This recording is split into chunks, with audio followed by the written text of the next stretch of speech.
সুযোগ পেল।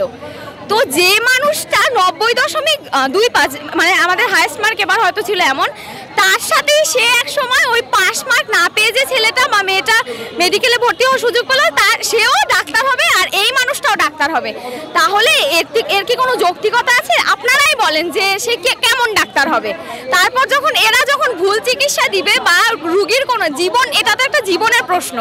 মেডিকেল আমরা পড়াশোনা করছি জীবন বাঁচানোর জন্য, তো কোটার ভিত্তিতে কেউ যদি এরকম অযৌক্তিক মানে এবার পাস মার্ক ছিল মানে কাট মার্ক ছিল 73, আর এই 73-এর কম পেয়েও যদি কেউ ঢাকা মেডিকেল কলেজে চান্স পায় তার শুধু কোটা আছে বলে, তাহলে এর তো কোনো যৌক্তিকতা দেখি না। তাহলে যে মানুষটা মেধার ভিত্তিতে ঢাকা মেডিকেলে পেলো আর যে এত মানে কোটার ভিত্তিতে পেলো, তার মধ্যে তফাৎটা কি থাকলো?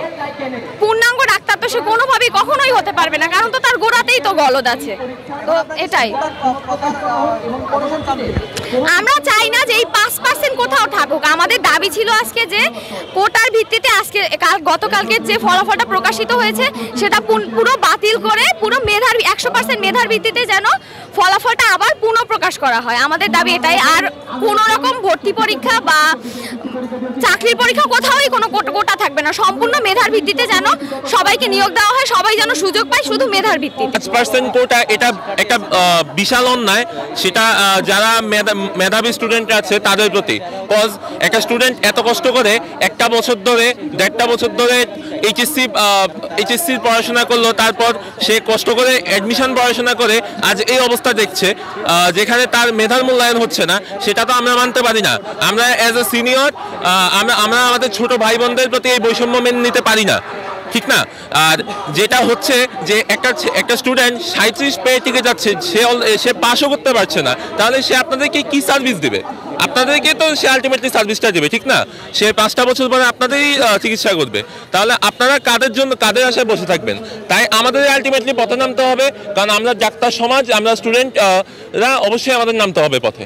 তাই আর এই জন্যই আজ এই আন্দোলন। আর আমাদের দাবি না মানা পর্যন্ত, এই কোটা ব্যবস্থা প্রত্যাহার করা না পর্যন্ত আমরা এই আন্দোলন চালিয়ে যাব। আজকে আমাদের মূল দাবি সেটা হচ্ছে গতকাল যে মেডিকেল ভর্তি পরীক্ষার রেজাল্ট দিল, রেজাল্টে দেখা গেছে যে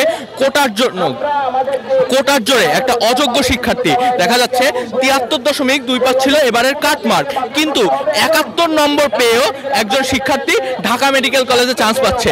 মানে যেই নম্বর নিয়ে একজন সাধারণ শিক্ষার্থী কোনো সরকারি মেডিকেলেই চান্স পেত না, সেই নম্বর নিয়ে সে দেশের শীর্ষ মেডিকেলে চান্স পাচ্ছে শুধুমাত্র কোটার জোরে। তো এই যে কোটা ভিত্তিক যে অনিয়ম, যার বিরুদ্ধে এত আন্দোলন হলো, এত সংগ্রাম হলো, এত রক্ত ঝরলো, সেই কোটার জন্যই একটা অযোগ্য শিক্ষার্থী সেখানে মেডিকেল সেক্টর, একটা ভালনারেবল সেক্টরের মতো জায়গায় নিজেকে রিপ্রেজেন্ট করার সুযোগ পাচ্ছে, যেখানে তার থেকে যোগ্য যে শিক্ষার্থী সে এই সুযোগটা পাচ্ছে না।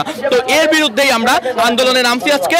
আমরা চাই এই যে কোটা ভিত্তিক যে ফলাফলটা কালকে হলো, এই অনিয়ম যাতে ব্যাহত করে এবং একটি সুষ্ঠু ফলাফল যাতে আবার দেওয়া হয়, কোনো অযোগ্য শিক্ষার্থী যাতে মেডিকেলের মধ্যে একটি ভালনারেবল সেক্টরে পড়ার সুযোগ না পায়, সেই জন্যই আমরা সেই দাবি নিয়ে আজকে এখানে নেমেছি। 5% কোটায় এবার দেখা যাচ্ছে 269 জন চান্স পেয়েছে, যেখানে গত বছরও 150-র আশেপাশে ছিল। সো প্রায় 2.5 গুণ কিন্তু এখানে ইনফ্লেশন হয়েছে।